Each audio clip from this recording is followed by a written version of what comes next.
Today we continue heading north.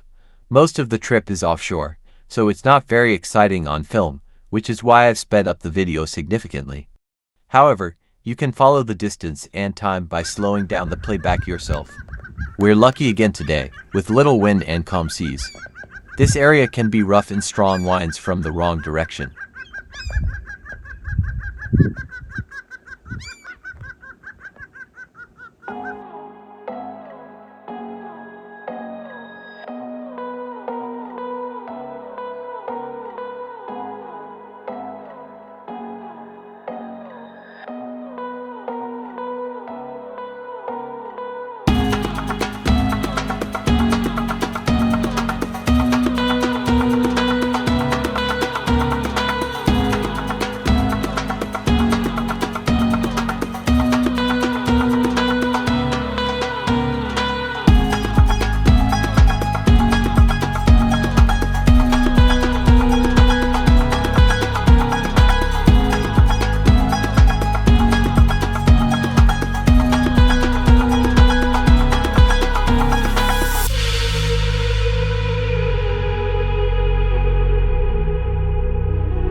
Linger is a historic island village located on the southern coast of Norway, east of Tvedestrand. Known for its unique setting without roads or cars, Linger is only accessible by boat. The harbor is sheltered and ideal for leisure vessels, with guest docks available around the island. Navigation into the port is straightforward through marked channels, but mariners should remain cautious of narrow passages and skerries in the surrounding waters.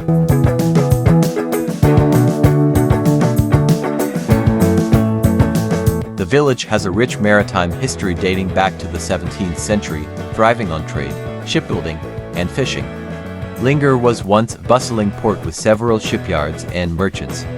A key historical event was the Battle of Linger in 1812, where the British Navy sank the Danish-Norwegian frigate Najaden.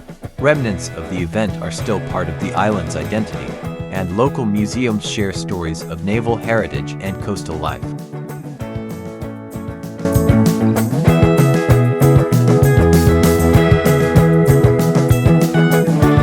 Today, Linger is a popular summer destination, offering a peaceful atmosphere, old wooden houses, and scenic views. It has been voted one of Europe's best preserved communities and serves as a cultural and recreational stop for sailors along the Skagerrak coast. Services include a cafe, small shop, and seasonal events. The island is part of Reit National Park, providing access to hiking, kayaking, and marine wildlife exploration.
We're making a stop at Portør on our trip. There are several nice harbors here, but we're heading a bit further today before stopping. Portør near Kragerø is a small coastal settlement in southern Norway, known for its sheltered bays and proximity to the outer skerries. It lies southeast of Kragerø and is easily accessible by boat via marked channels. The area offers calm anchorage and fair weather, making it a popular stop for leisure boaters exploring the Telemark coast. Portør is surrounded by a scenic landscape with smooth granite rocks, pine forests, and shallow inlets.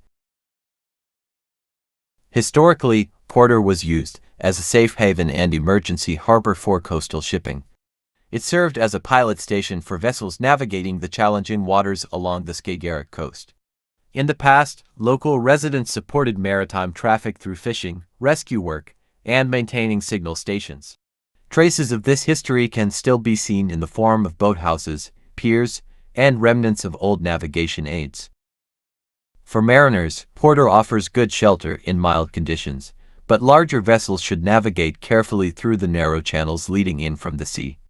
There are no formal guest harbors, but it is possible to anchor or dock at private piers with permission. The area is well suited for swimming, kayaking, and exploring nearby islets. Nautical charts should be used, as submerged rocks and shifting shallows are common just outside the fairway.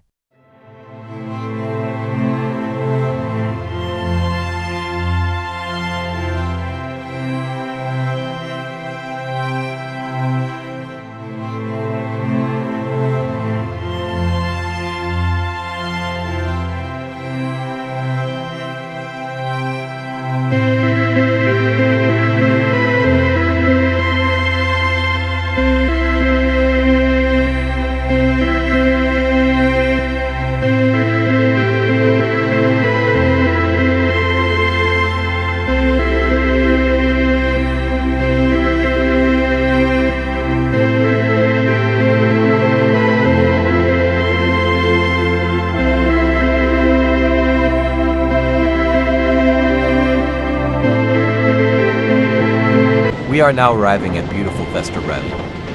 Veester Rauane near Kragerø is a small island in the outer archipelago of southern Norway, known for its rugged coastline and scenic surroundings. The island is part of Kragerø municipality and lies west of the better-known Jomfruland. It provides a natural resting point for boaters traveling along the Skagerrak coast. The waters around Veester Ren are typically calm in summer, though exposed to the open sea from the south and southwest. The island has no permanent residents today, but old foundations and stone fences suggest past seasonal use, likely for fishing and grazing. Historically, Veester Ren and the surrounding skerries were known landmarks for seafarers approaching Kragerø from the sea. The area has been included in navigation charts for centuries, with nearby waters offering both challenges and shelter depending on weather conditions. For mariners, Veester Ren offers limited anchorage possibilities in calm conditions. There are no docks, but shallow bays can be used with care, and anchoring is possible on sand and rock seabeds. Mariners should use updated nautical charts due to nearby shallows and reefs. The island is popular for day visits, fishing, and as a waypoint when navigating the outer route past Kragerø skerries.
The Kragerø Archipelago, which we are now entering, is full of shallow areas and underwater rocks. And here, it's not soft mud you'll hit, but solid rock. So you need to be especially careful with navigation in this area.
Then we arrive at Scrada, where we'll spend a few nights. From here, you have a beautiful view of the sea and towards Jomfruland. The harbor can be a bit challenging for those unfamiliar with the area, as there are many shallow spots inside. But take it slow and study the chart carefully before entering, and you'll be fine.